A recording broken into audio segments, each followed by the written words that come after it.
बाग एक गांव में, जो दो पहाड़ों के दरमियान छिपा हुआ था, यूसुफ नाम का एक लड़का रहता था। यूसुफ अपनी नर्म तबीयत और गर्म दिल के लिए मशहूर था। हर रात वो गांव की मस्जिद के करीब बैठता और बुजुर्गों से कुरान और हदीस की कहानियां सुनता।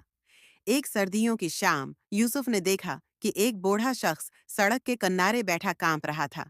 वो शख्स दौर से आया था, थका हुआ और भौंका था।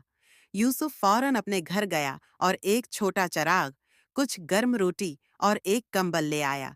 ये लीजिए, यूसुफ ने कहा, और चीजें बूढ़े शख्स के हवाले कर दें। बूढ़े ने आंखों में आंसू लिए कहा, बेटा, अल्लाह तुम्हें बरकत दे, तुम्हारी मेहरबानी कभी फरामोश नहीं की जाएगी। साल गुजर गए और यूसुफ एक नेक और मजबूत आदमी बन गया। एक दिन गांव में शदीद कहत पड़ा और लोग पानी के लिए परेशान हो गए। यूसुफ को एक हदीस याद आई जिसमें नबी इकरम ने फरमाया, सबसे बेहतरीन सिदका पानी पिलाना है। यूसुफ ने कनवा खोदने का इरादा किया। वो दिन रात मेहनत करने लगा।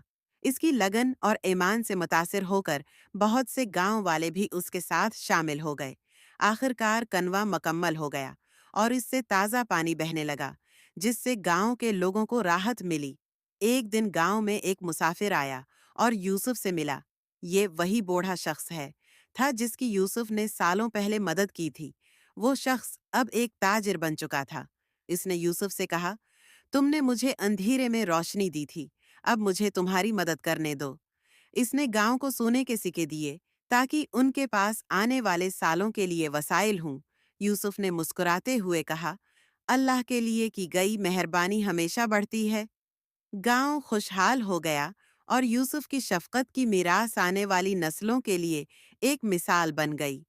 कहानी का सब छोटे से छोटा अमल भी दूसरों की जिंदगी में रोशनी ला सकता है और इन गंत बरकतें ला सकता है।